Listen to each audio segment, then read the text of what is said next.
Additional exercise in our programming C programming language. Okay, so let's go. Another exercise. So what we have to do here is to write a program. What is the program? What is this program should do? It's a program that receives 3 integers. So we should receive 3 integers. And based on these 3 integers, we know that there may be a couple of pairs, right? So for example, our integers are going to be A, B, and C, okay? Num1, num2, and num3. Then from A, B, and C, we can generate a couple of pairs. So there may be a pair like A and B, there may be a pair like B and C, and there may be also a pair like A and C, okay? So there are only 3 pairs that may be generated, 3 unique pairs from this sequence of 3 integers.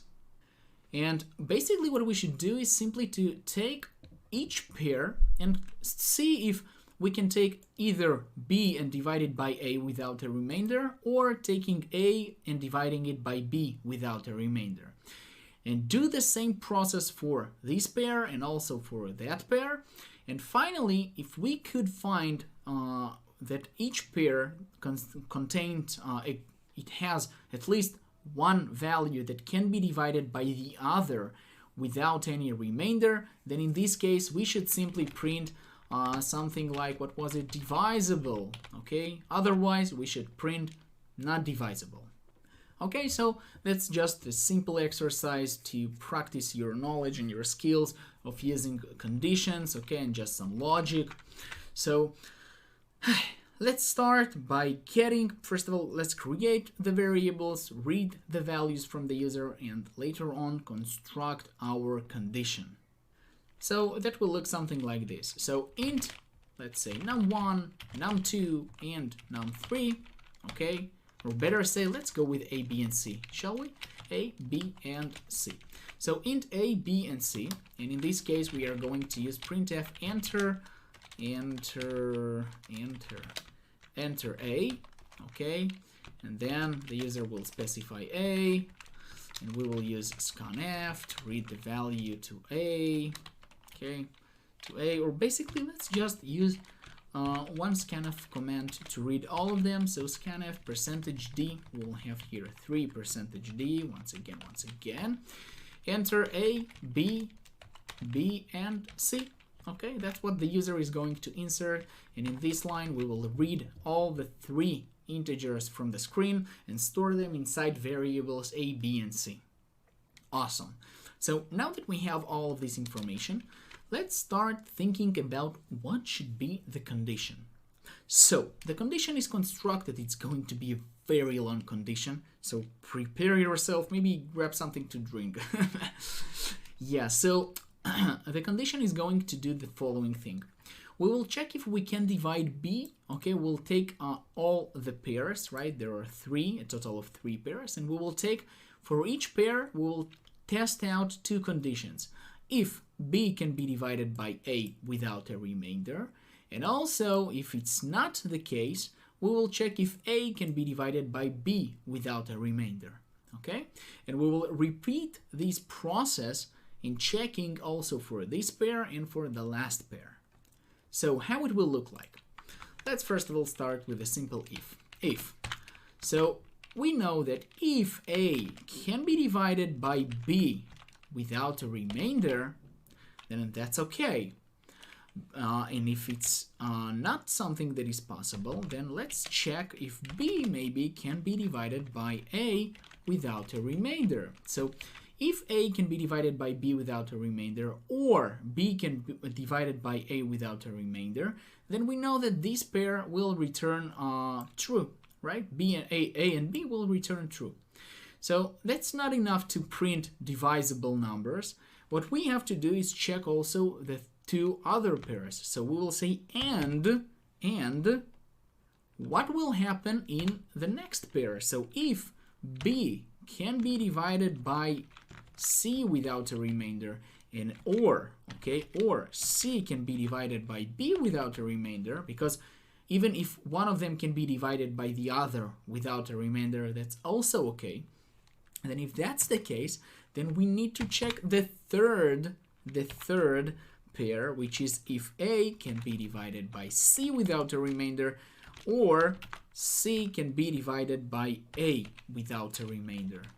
So if you can see here, we have two AND logical operators. So if one pair does not happen to satisfy this condition, then the whole result will return or basically print not divisible. But if all of them, all the pairs, has at least one value that can be divided by the other value without a remainder, then in this case we will simply print divisible numbers. All right, so that's how we are going to do it. But if at least one of them, okay, that's the first pair, the comparison for the first pair, the second pair, and the third pair, and in each pair it's sufficient that at least A may be divided by B or B divided by A. They don't have to both of them be divided by one another, right? So if one pair does not satisfy the condition, then in this case we will use the else statement and printf not divisible numbers. Okay, guys? So that's how we do it, not divisible numbers. Awesome. So the condition may be not so straightforward from our first glance, but I think that if we take additional look and try to understand it even further, that's not so scary process, is it? So let's build and run it, and let's see what happens. So enter A, B, and C. So we had an example like 5, 10, and 20, and these numbers were divisible. So divisible numbers, awesome.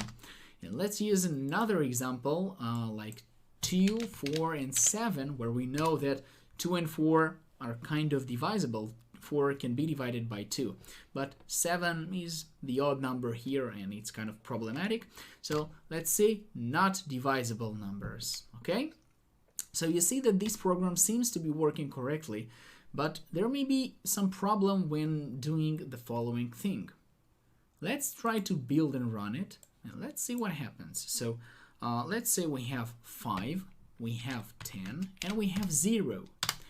Then in this case, probably we will, or our program is going to crash, or we will get some very strange number that the process returned not 0 like it should if it succeeded, but some other number, and we didn't get any result for whether it's divisible or not divisible. So that's something good that happens, that we still just get some unexpected result, but sometimes the program may also crash, and also you may get so unexpected results that you will not know from where it all started. So the problem here is very simple, but we should address it properly. And it says that what will happen if we will try to divide by 0, and we know that the division by 0 is not optional and it's not possible. So in this case, what I recommend you to do is simply to add, before you use this this kind of division check, simply add additional if condition to check if A equals to 0, right? If A equals to 0, or if B equals to 0, or if C equals to 0. If either of them equals to 0, then in this case, let's print some message, printf cannot divide by 0. Check your input once again. It's something like this, some descriptive message to the user. But if it's not the case, if all of them, A does not equal to 0, B does not equal to 0, and C does not equal to 0, then in this case, let's execute this else if, okay, and finally execute the else. So that's how you kind of prevent unexpected behavior and also some unexpected errors. And yeah, guys, so we covered how to take 3 integers and to see if they can be divisible by dividing them into pairs, and if there is at least one number that can be divided by the other without a remainder. So as always, thank you so much for watching. Thank you so much for practicing and listening. And my suggestion is close now this exercise and this solution actually. Open up the exercise itself and try to solve it on your own. Make sure that the program that you create and you run will be pretty much the same like the one we've created. So good luck guys, and I will see you in the next exercises.